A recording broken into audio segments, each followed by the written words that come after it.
doctor, a friend, a trusted figure in his community, but beneath the facade, a killer hiding in plain sight. Who was Dr. Harold Shipman, and how did he get away with murder for so long?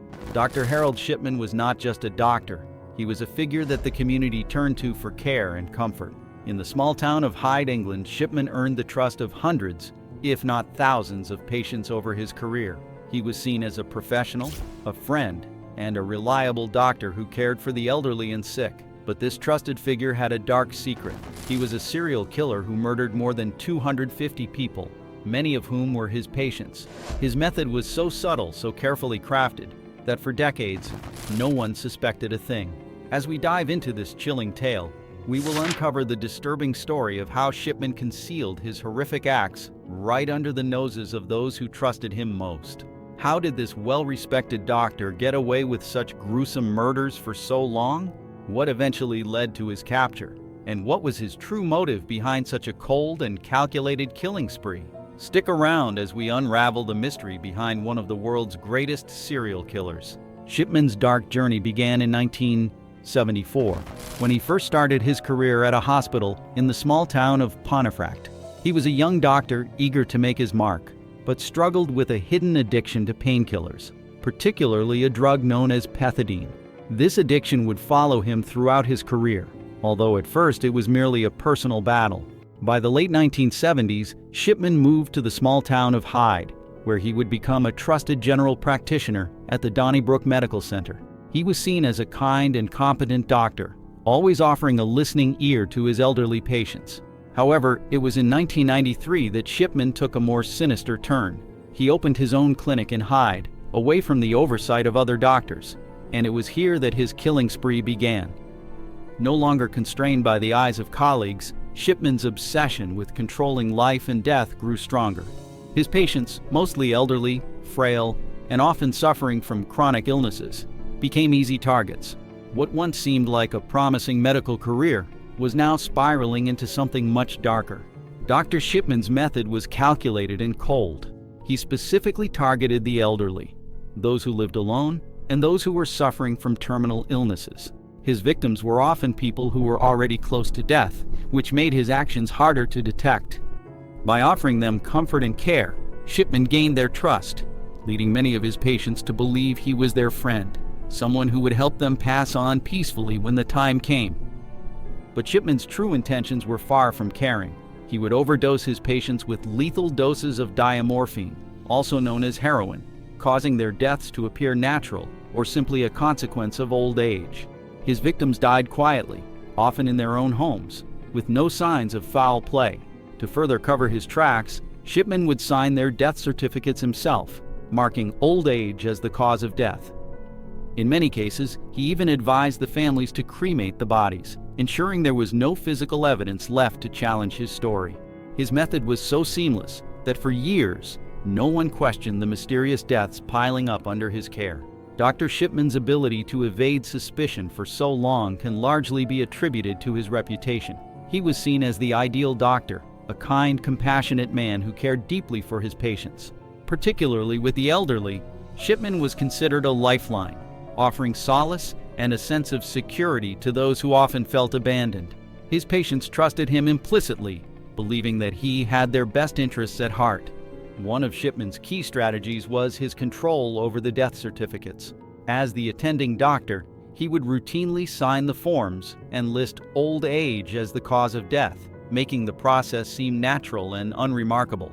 The fact that his patients were mostly elderly and living alone worked in his favor. No one questioned their deaths. The families, often grieving and overwhelmed by loss, trusted the doctor's judgment, and with cremation often advised, there was no chance for autopsy or further investigation. This manipulation of death certificates, combined with his community standing, allowed Shipman to operate undetected for years. Despite growing suspicion from some quarters, no one had concrete evidence. His patients' deaths were simply too discreet, and Shipman's charm and professional reputation were enough to keep the spotlight off him. It wasn't until the brave efforts of one of his former colleagues, Dr. Linda Reynolds, that the first cracks began to appear in Shipman's perfect facade. Dr. Harold Shipman's long reign of terror might have continued unchecked, if not for a crucial mistake. In March 1998, Dr. Linda Reynolds, a fellow GP in the same town, started noticing something unsettling about Shipman's practice. The number of deaths among his patients seemed unusually high. In a small community like Hyde, this raised alarm bells.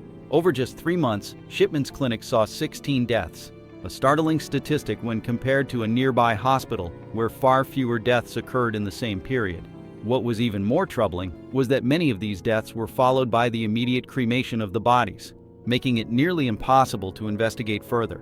Reynolds' suspicions grew stronger when she learned that Shipman was regularly recommending cremation, which prevented any further inquiry into the causes of death. This was highly irregular, and while it was common for doctors to recommend cremation, the frequency with which Shipman did so seemed excessive. But it wasn't until a case involving one of Shipman's patients, Kathleen Grundy, that the investigation began to unravel.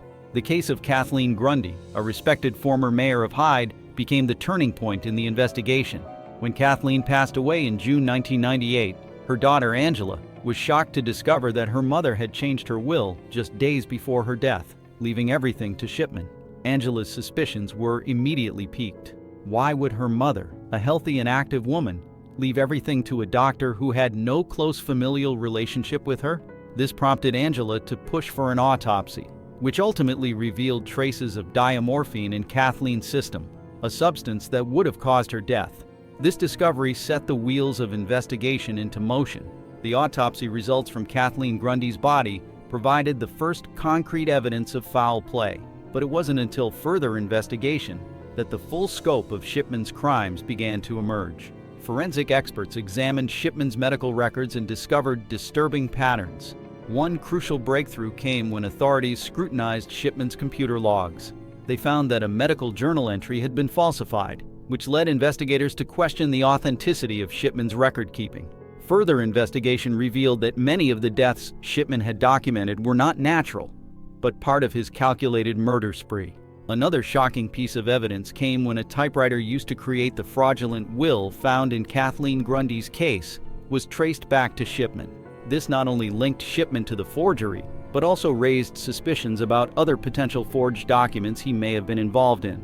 As investigators dug deeper, they found discrepancies in the official death certificates of many of Shipman's patients. Patterns began to emerge. Patients who were alone, elderly, and often terminally ill, all dying under suspicious circumstances, with their deaths concealed behind false medical documentation and cremation requests. On September 7, 1998, after months of mounting evidence, Dr. Harold Shipman was arrested. His capture marked the beginning of the end for a man who had evaded justice for so long. As the investigation unfolded, the chilling scale of Shipman's crimes became apparent. Initially, authorities confirmed that 218 of Shipman's patients had died at his hands. However, as forensic experts continued to re-examine old death certificates, the true scope of his actions came into sharper focus. Some estimates suggest that the final death toll could be as high as 260 victims, though the exact number will never be known for certain. What was clear was that Shipman's method had been disturbingly consistent. He used lethal doses of diamorphine to induce death, signing falsified death certificates to cover his tracks, and always ensuring that cremation was arranged to remove any evidence that could lead to his exposure. As investigators pieced together the puzzle, they began to speculate on Shipman's motive. Many believed psychological factors played a significant role. Shipman's own mother had died when he was a young man, and some theorized that her painful and drawn-out death might have influenced his desire to control life and death. Others pointed to greed and the possibility that Shipman had enjoyed the power he wielded over his patients' lives and estates. He was known to have forged wills in at least 2 cases, suggesting that financial gain could have been a contributing factor. Yet, despite all the theories, the true reason behind Shipman's horrifying spree remains a subject of intense debate. The discovery of Shipman's crimes shocked the world, highlighting the terrifying reality that a trusted professional could be hiding such a monstrous side. For the families of his victims, the truth was even more devastating. The man they had trusted with their loved one's care had betrayed them in the most unimaginable way. The aftermath of Dr. Harold Shipman's arrest was nothing short of catastrophic for the local community and the medical profession at large. The public was stunned, and a deep sense of betrayal spread throughout the town of Hyde. Shipman had been a respected figure, trusted by hundreds of families, and the realization that he had been murdering patients for years sent shockwaves through the community. People who had once called him a friend now grappled with the horrifying truth that their loved ones had been killed by someone they had trusted with their health. The pain of losing family members was compounded by the betrayal, as many felt they had been misled by the very man who was supposed to protect them. In the legal realm, Shipman was convicted in 2000 of 15 murders, though the evidence suggested he may have been responsible for far more deaths. Many experts believe that his actual body count was in the hundreds, with estimates ranging as high as 260 victims.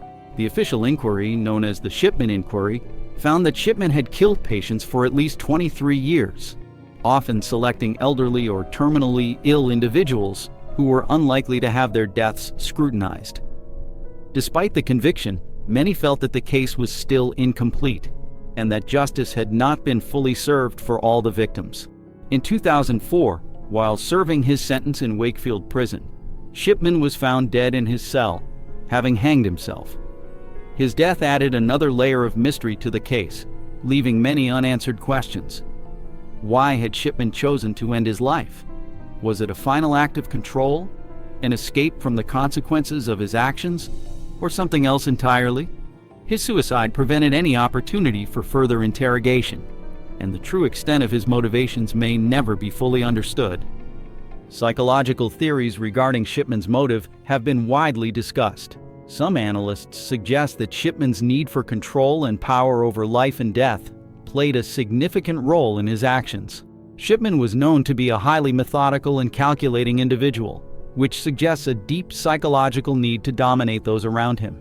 For him, killing may have been about exercising ultimate control, particularly over vulnerable individuals who had no choice but to trust him. The possibility that his mother's painful death had a profound impact on his psyche also cannot be ignored. These factors likely combined to create the perfect storm that led to his reign of terror. The case of Dr. Harold Shipman serves as a chilling reminder that even the most trusted individuals can harbor the darkest secrets. Shipman was a man who was revered as a community pillar, but underneath that facade, he was responsible for one of the most horrifying killing sprees in medical history. His crime shattered the trust between doctor and patient and raised questions about the vetting process for medical professionals. How did a trusted figure like Shipman manage to conceal his horrific actions for so long? As we reflect on Shipman's legacy, we are left with more questions than answers. What made him commit such atrocities? Was it a thirst for power, financial gain, or something deeper within his psyche? We may never know for certain, but his case serves as a stark reminder that sometimes the darkest minds can hide in plain sight, manipulating those around them without suspicion. If you found this story as horrifying as I did, don't forget to like, share, and comment. What do you think drove Shipman to commit such atrocities? Was it his need for control, the trauma of his past, or something else? Let us know your thoughts in the comments below.